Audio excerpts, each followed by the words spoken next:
So we have a very interesting panel that's coming up next. And the topic is really at the tip of everyone's mind, comparing blockchain projects around the world. We're talking about interoperability and security. And I'd like to introduce Henry Liu, Managing Partner of YGC, and his panel. Thank you.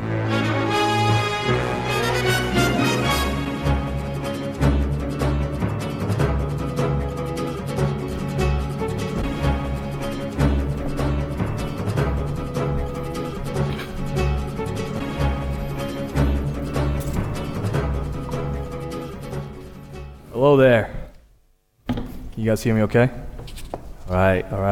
Hi. Well, thank you for having me here. We're very excited to be here. And I'd like to introduce you, my colleagues here. We got Jeremy, Ruby, Jack, and Naveed. And I won't do them justice if I were to introduce their backgrounds. So I'd like to start with Jeremy here. And we'll start with, first, where they play in this blockchain world that we live in today. And then I'd like to ask you guys to talk a little bit about why you entered the industry. So let's keep it around a minute, and then let's go around the table. Yeah, so I'm Jeremy Musighi, Chief Investment Officer at Immutable Capital. IC invests in blockchain projects exclusively in tokens. We're also today announcing a new program called Telescope, which is a blockchain education program for companies and universities. We also advise and consult companies that are looking to figure out how to implement blockchain on an enterprise level. I started researching and investing in blockchain technologies back in 2012. I've been active ever since. And I'm really passionate about kind of thinking about and helping society at large understand the revolutionary changes that are coming as a result of blockchain and how that is going to positively impact our society. Thank you, Jeremy. This is Ruby. I'm currently taking care of the marketing and the ecosystem expansion for Nebulas, which is a top public chain with a team originated in China. So regarding Nebulas, I'll share with you 3 key numbers.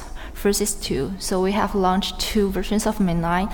Everything we founded our team in 2 years. So we are going to announce our new version of Mainline, which is the name of Nebulas Nova, in the coming April. Within Nebulas Nova, we will going to give features such as decentralized incentive protocol, which provide continuous incentive to the developers on the chain 24/7. Also will provide the features that support the chain to upgrade automatically without hard fork in Nebulas Nova.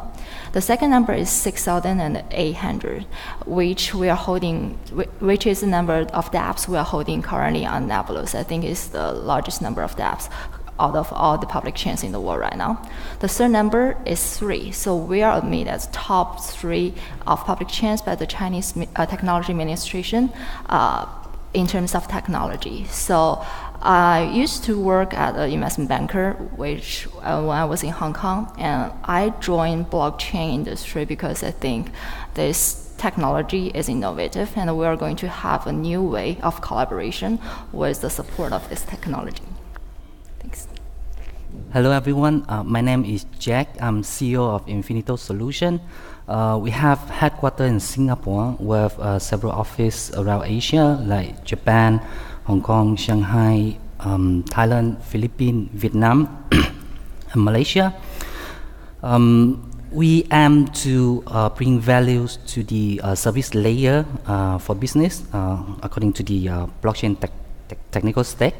And we build and operate Infinito wallet, which is one of the world's leading universal wallet for crypto holders. And we also have Infinito blockchain platform for developers. We provide business with the wide range of service, blockchain-based service APIs and components, so developers can utilize them to build and operate their application in the efficient way and the compliant way. We want to power blockchain application to the higher user adoption. Thank you. Hi, I'm Naveed Ihsanullah. I'm Vice President of Engineering at Algorand. Algorand is a fundamental blockchain protocol and platform based out of Boston. Our founder, Silvio Macaulay, is a Turing Award winner, and he is one of the cryptographic pioneers. He invented some technologies that you may be familiar with, like public key encryption and zero-knowledge proofs. And we are building a blockchain that solves the sort of infamous blockchain trilemma of scalability, decentralization, and security. You can't have it all. I'm leading the engineering team on that, and we will hopefully have a launch here shortly in 2019. Thank you, guys. And my name is Henry, and I'm a managing partner for YGC. We're the only enterprise-focused later-stage fund for the blockchain industry, working with enterprises directly. So I'd like to start with a question that's very touching the topic that we're talking about today, the interoperability, security, and scalability. And Naveed, as you mentioned, it's typically the trilemma that we're facing. I want to have an open question for all of you. Out of the three, like you said, there are trade-offs.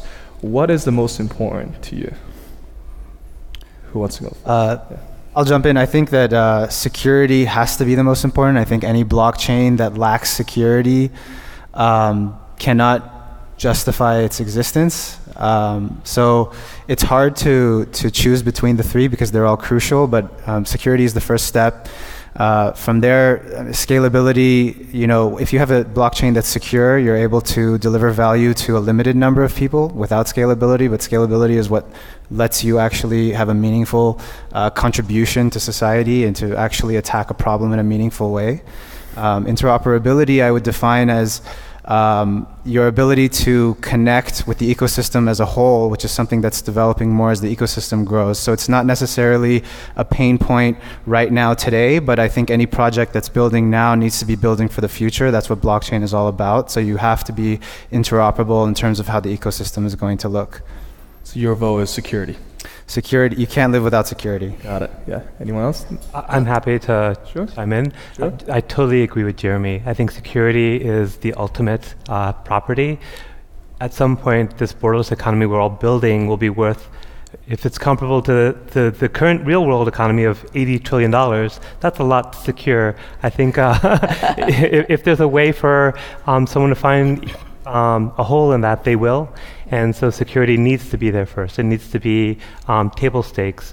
After that, scalability, well, the world economy is 7.7 billion people and all their dApps. Every device, every application they can think of, scalability will quickly become very important right after security. Interoperability is an interesting one. I think of interoperability in a couple of different ways. Today, interoperability is super important because compared to the existing economy, we're very small. Yeah. And if you partition us up into the 2,000 projects that exist, we're even smaller still. But interoperability allows us to act a little bit bigger because I can connect with Ruby, I can connect with everyone else's projects, and that makes it more useful. However, I think that is something that we can look at as a next step after you get the table stakes of security and scalability out of the way. So from my point of view, if you ask our CTO, he'll definitely tell you that the security is one of the most key things. And I think Naveed and us have spent quite a lot of money on security already, so definitely security is the most important things. But one interesting thing is that we have seen US and US dApps has been attacked by a lot of hackers, but still it's not affect the position, its top position in the current capital markets. Also, we've seen that Ethereum has experienced a DAO attack, but still Ethereum is a leading blockchain platform in the current blockchain world. So I think we're still too early to talking about the perfect security, perfect efficiency in the current blockchain world because we're still in the really early stage. But yeah, coming to me, that security is the top thing in Nebulas. It's not only about how security or code is, it's how you secure the asset of your token holders within the ecosystem. Without that, I think we cannot develop into scalability or interoperability. Right, we got three votes for security and Jack. Right. For me, I don't disagree that security is very critical because people hold money over that, right? I like to emphasize that a blockchain project, the way they design the blockchain, they build a blockchain targeting to their own use case and their own goal. So it really depends on the goal. They need to achieve the right balance of security and scalability. And in the light of blockchain going to mainstream adoption, I would prefer we prioritize for the scalability, because at the moment public blockchains, for example, are pretty slow. So Bitcoin can handle 7 transactions per second. Some other blockchain, like you mentioned EOS, can handle like 10,000 transactions per second. Compared to Visa, 24,000 transactions per second, it's basically not enough to scale sufficiently to the demand that they want. And I agree with Naveed that after scalability, we need to solve the problem of interoperability, because the blockchain ecosystem and different projects, they will need to be able to interact with each other, and without the ability to interoperate with each other, they will fail in terms of user adoption and the growth of the blockchain as a whole. Yeah. All right, one vote for scalability. So I'd like to dive a little bit deeper into security, because I've heard some great things from all of you guys. And how we define security in this blockchain world is everyone has a different definition in a way. If you ask Vitalik, security probably equates to, resistance to single point of failure. That's full decentralization, right? If you ask, the dApps founders and innovators, and then, it would be securing the assets itself, right? How do you guys define security? Yeah. Naveed, would you like to go first? I'm happy to talk about security all day long. Yeah. I think I spent the last 25 years in security in different aspects, so it's something that I'm very passionate about. The way I think when it comes to what we're doing at Algorand, which is a layer 1, security, we define it as how do we build a firmament that you can build whatever you like on and not have to worry about security. And in the security world, we always talk about what is your threat model, who are your adversaries. If I define my adversaries as either the people I'm on stage with, well, they might, as capable as they are, they might bludgeon me with their passes, but that's a limited threat model. I think when it comes to $1 trillion worth of assets, the threat model that we at Algorand look at, and I think that we as blockchain layer 1, layer 2, thought leaders may want to consider is a state-sponsored adversary with multi-billion dollars worth of resources who can take the undersea cable and redirect the data at will. I don't know that you can get any better than that when it comes to capable adversary, but when there's $1 trillion on the line, I think that's what you need to secure against, and that is what we have secured the Algorand protocol against. Right now, the systems that exist, we mentioned that their security isn't there. 51% attacks are just one that's very common thing that we hear about, but there are so many other ways to take these networks down, and including simply if you have access to the routers, you can wreck them quite easily, quite cheaply as well. Yeah, I quite agree with Naveed, but I'm not from a technical background, so I was saying something from the marketing side. So there's one view that in the blockchain world, there's more decentralized nodes in the system. The more decentralized your network is, the more secure the network is. But the reality is that Naveed also mentioned about 51 attack.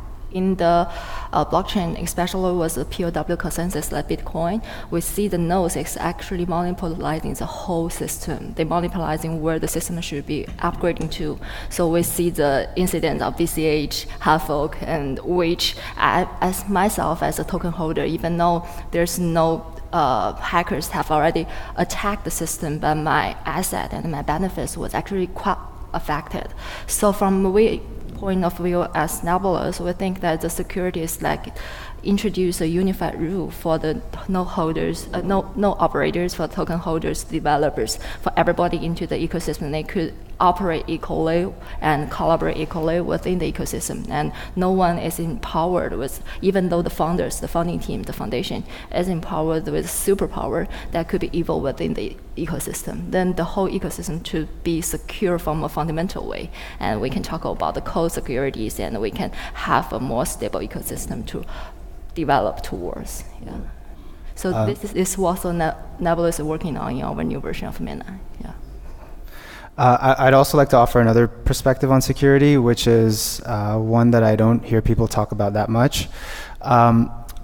We talked about the idea of does maximizing decentralization on a blockchain network increase security. I think that in the long run, it does. I think in the short term, it's different because we have today a problem in the blockchain ecosystem of private key management. And when a network is fully decentralized, the users who interact with that network have to take responsibility for following pretty stringent best practices in terms of security. And actually, I think that if you're fully decentralized today, your users, in large part, will end up being less secure because they're just not following those protocols. So as much as I'm passionate about getting to a fully decentralized future, and I believe that every project needs to have that goal, if permissionless blockchain, it's all about getting to decentralization. But I think that we take marginal steps to get there, and it makes sense today to not, perhaps not be all the way until we have more tools to make that user friendly. Great. Right. For me, I still try to stick to the goal of the project and the use case, so that the blockchain developer can design the right degree of security and decentralization. So technically speaking, security of the blockchain is provided by the unique cryptographic fingerprint of each block on the blockchain and the consensus protocol, right? But many blockchain we think very decentralized, but actually are not that decentralized, because we know Bitcoin blockchain, the top four, mining operation, they control more than 50% of mining capacity. So basically, the four guys, they control the whole Bitcoin network. The similar situation comes with EOS blockchain. So they power 21 block producer to validate on the transaction. It takes like 11 block producer to make any change. They basically control the entire EOS network. Talking about private permission blockchain, then we need to ask the question regarding security: is that who give the permission to people, right? How can we ensure that the validators are who they say they are, and how we can ensure that the validators someday they will not reverse or change on the transaction of history. So it really depends on each blockchain platform and the purpose why we designed the platform, and we need to ask ourselves, and this really depends from different perspectives, like security from who and why, what, for what. Right. Yeah. I'd like to comment on that. Yeah, sure. I don't know. So I definitely hear what you're saying, and I appreciate these different use cases have different security requirements. It's not always possible, but if you look at the most fundamental use case and as you solve security for that one, then you often solve it for all the easier ones as well. Private versus public. I think a while ago we thought private key was a way to go, and we learned that inside an organization, even that doesn't work, because how can we trust that individual indefinitely? We can't. So we created this concept of public key. In fact, my founder invented that technology, and he's often quick to bring this example in that public key won out because we recognized that compartmentalizing security on all those dimensions of individuals actually makes more sense.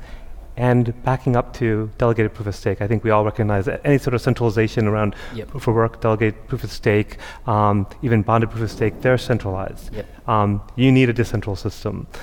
If you can solve decentral and still get your security properties that you require, then you solved it for everyone. A public permissionless blockchain that is the security, properties that I described earlier, works for private, works for if you want delegated or some sort of centralized mechanism, works for all those. So why would you compromise on security for those special cases when you can have the best security right from the get-go and apply it to all your cases? I agree with what you're saying, but you also said there's a trilemma in the blockchain, and at the moment, general a blockchain project can only have two of them, right? So either they go for security and decentralization and sacrifice certain degree of scalability. So really looking forward for your solution that you say you can help blockchain project to achieve three of them at the same time, but for now, for that trilemma, the blockchain designer, they need to make the choice. So, for example, in a supply chain network, when we build a blockchain solution for them, there's already a certain trust between the parties of the supply chain network, even if it's offline, through regulatory frameworks or those kind of things. And the supply chain will need a real-time transaction and very high-speed performance. And the blockchain designer, based on that, may favor scalability and security over decentralization. But looking from the blockchain solution for voting, presidency voting, there's no trust between anyone. that kind of thing. And like people don't expect a real-time update of the voting result. So basically, the blockchain application can favor security and decentralization over scalability. So it really depends on the Let's talk a little bit about the proof of stake versus proof of work in this context of security, in the context of scalability, right? It's very relevant. Do we think that the proof of work will continue to be dominant as we are today, or are we going to completely switch with a proof of stake in the future? What do you guys think? Okay, I'll get to this first. As I've mentioned before, that I'm definitely not a fan of proof of work, because me personally, if I am a token holder of a certain proof of work network, my benefit would definitely be affected by those nodes holders, because in the proof of work ecosystem, the power of the nodes, always the miners, the mining pools, would definitely go surpass the benefit of the other token holder, even the benefit of the whole ecosystem. Because if we're looking back about the BCH half fork, I think it's definitely a harmful decision for the whole ecosystem and for every token holder in the ecosystem. But once it's come to the competition to the mining pools, they have the decision to decide where the ecosystem should go for, because they hold the power that they surpass the whole ecosystem. So I'm not definitely a fan of the POW consensus. But if you're talking about proof of stake, because we haven't seen any real case about proof of stake coming out yet, but the logic behind proof of stake is the ones who holding the most of tokens within the ecosystem have the say about the ecosystem. I do believe there will have similar problem like of proof of works coming out even under the proof of stake consensus, because there are still superpowers within the ecosystem. So people who is not in the line or who is not in the team of those who superpowers will be definitely less benefited from the ecosystem. I don't think it's what we want to see from a blockchain ecosystem. I think proof of work and proof of stake are two possible consensus mechanisms that can succeed in the long run, but I don't think they're the only two. I think that proof of work is the only one that has really withstood serious usage on a public blockchain that has 22 plus million users, namely Bitcoin. Proof of stake, in my eyes, is not yet proven. I'm not against it. I think that this whole realm is developing, and proof of work is definitely not sustainable from an environmental standpoint and from a resource management standpoint. So I think we do need a better solution, but I'm not convinced yet that we've found it. I agree with Jeremy. Yep. Yeah. Naveed? On this particular topic, I have strong opinions, probably because of the company I'm with. But even before that, so quick history for me, prior to Algorand, I looked at cryptos as a curiosity, as neat. I dabbled. I think anyone in technology bought some just because, or mined because it was cool, but it didn't seem sustainable to burn all these watts of power that I had on my local rig at the time as a long-term solution to anything. A race condition, a spin lock, the equivalent, in the crypto world, these hashing puzzles, does not seem like something that we will end with. Does that mean that we have 10 plus years with proof of work in front of us? Probably the world changes sometimes more slowly than I wish. But I think until very recently, we didn't have the technology to solve the consensus problem linearly, quickly, with perfect scalability. And so we had to use what was available, and what was available was proof of work. And it was a genius idea at the time. But now that we have better technology, we have peer-reviewed papers that prove that there's other ways that we can go. Let's, as Jeremy said, they're not time-tested. They don't have 22 million people on a network yet. Let's get them tested. Let's get them out there. I'm optimistic, but I think that we need a better way. Great. Yeah, so we all know that security is going to be an ongoing process. There's never sort of a finish line for security, right? We're always battling the ones that are trying to take advantage, and we're always trying to be preventative as much as possible. At what point do we think we're comfortable with the security in the blockchain world? What does that world look like, right? Like, what does that mean for us to be comfortable?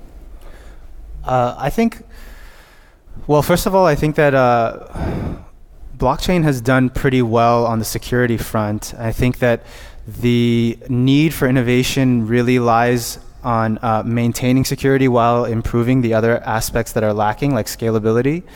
So I think that the innovation in blockchain really comes down to creating trade-offs but trade-offs that are lopsided. So, for example, the sharding upgrade that is going to be happening to Ethereum, right?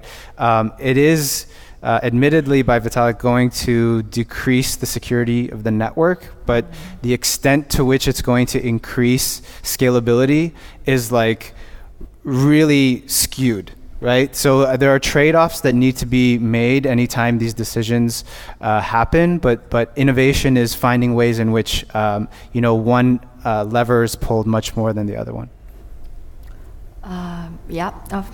Again, from a non-technical background perspective, security of blockchain for me is the security of assets. So the one thing that I was amazed by Bitcoin is that as long as I hold the private key, my property is mine, especially in the countries that not that secure in the real world. But coming to the development of the blockchain, we'll see the DAO incident where the asset of the token holder will be invaded by the hackers, or in the BCH cases, the asset value of the token holder will be invaded by the mining pools. So in my opinion, once the security of the asset coming in, my asset on the ecosystem will be invulnerable. So as long as maybe there's one day the hackers attack my address and I haven't lost my private key and I haven't done anything bad about my own asset, I should have the right to call my asset back. Yeah. Okay. For me, I always expecting the blockchain regarding from any type of form they are built is getting more and more secure. I'm also expecting security, one important factors, along with other important factors of the business objective of the blockchain that can help blockchain deliver their promise, a purpose and a use case, and to help to get into the mainstream adoption. So I think security, there's a couple of different parts there. The cryptographic security, we can prove that. We can get to a point where we're like, that is, with this probability, basically guaranteed or absolutely guaranteed. Technology, I'm very optimistic about technology. Having been working on software for a long time, we can solve those problems. I think Jeremy hit on something a couple of questions ago that I actually worry about the most. If the technology is so burdensome that my mom and my dad are unwilling to go through the rituals of using it properly, well, where are we? So I think the interesting thing will actually be when I'm securing my building on the blockchain, because I did that well for myself, or Ruby's boat, or Jack's, I don't know, mansion in the mountains. What happens when the rituals around using those keys are cumbersome enough that we get lazy, someone bypasses us there at the part that's not mathematically proved, but the part that involves culture and humanity. Those are problems I think we still have yet to solve, and are areas that definitely impact security and how much people will trust the technology we build. I think the good news on that, though, is it is a massive need, it is a massive problem, and therefore it's a massive opportunity for whoever solves it. And I know that there is so much talent and so many resources being focused on solving that problem, and it is a very solvable problem. So I think we will be in a different place soon enough on that. Awesome, guys. And we got a question from the audience here I want to share with you guys. What's the future of blockchain in the public sector? We have a lot of different organizations and countries have announced initiatives. From your perspective, what is the future? Public sector. Okay, so we're talking about government using the blockchain. Is that right? Yeah. So first thing that comes up is CBDCs, central bank decentralized currencies. So that's something that's being worked on by many countries. I think that central banks are looking for ways to survive the crypto era. I don't see why they would have the ability to offer something that is more useful to society than a decentralized, non-sovereign cryptocurrency. So I think maybe in the short term, we'll see governments leveraging blockchain technology, but I don't see a clear way for them to maintain their current status as the issuers and the controllers of currencies around the world. I definitely agree with Jeremy. And to me, the blockchain that changes the way how we organize our collaborations. So definitely there's a lot of application fields we could find with public sectors who is currently organizing the collaboration of the society right now. And we've seen some application cases, especially in China and some cities in Southeast Asia, that they use blockchain technology to increase the efficiency and increase the transparency, especially of the public sectors of their information. So if most of them are using the consortium chains that to upload most of their information into the chain and have a faster and more efficient way to share the information among their own system. But I do believe there's someday that we'll see a public chain coming out and we are easily to get access to what the public sectors is working on, is concerning about, and it's a more positive incentive way for everybody, single body, to involve in the collaboration with the public sector with the support of blockchain technology. I'm looking forward to see how blockchain technology can help healthcare industry. Healthcare industry basically is one of the biggest and very important to the modern society and the people. And at the moment, there are still a lot of issues over there in this industry. Fragmented data management system. There's no, across standard of procedure and protocol.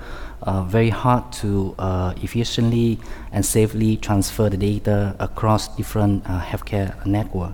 So and also how to protect the security of the data, the ownership of data, privacy of the data, of the patient profile, for example, critical healthcare information of the patient, so on and so forth. And I believe with all the features and the value the blockchain can help, it can solve all these issue in an efficient way. It not going to be immediate short term that we see some large scale solution on blockchain, but I think we will get there very soon. All right, Naveed, you want to finish it off for us? Yeah? I really like Jack's answer about healthcare. I think there may be a long road there because healthcare has some challenges to overcome. But prior to Jack's response, I was thinking that blockchain really is about trust and transparency. In the public sector, generating trust and transparency in the era of fake news is doubly important. Getting information out there that was publicly generated, that's about the things that us as a population care about, and then making them immutable is going to be super useful. There's an initiative in Dubai right now. By 2020, they want to massively increase blockchain use when it comes to these sort of documents. And I think these kind of efforts around the world will be a great place for the public sector to go. Great, awesome, guys. I think we're running out of time here. And thank you so much for your time. And I hope you guys enjoyed the conversation around scalability, security, and interoperability. Thanks, guys. Thank you very much. Thank you, everyone. Thank you. Great. I'd like to thank our panelists here today. It was an amazing conversation. I think one of the important points we discovered is that security is one of the most important things, but not without as it relates to scalability. What I'd like to do is, we're coming close to the end here, and what I'd like to emphasize is that we like to thank all the speakers today. We had very interesting conversation. We talked about, as blockchain goes mainstream, ICOs versus SDOs, that all ICOs are not frauds. There are some good ones. We also talked about scalability, interoperability, but most importantly, what are the real use cases for blockchain?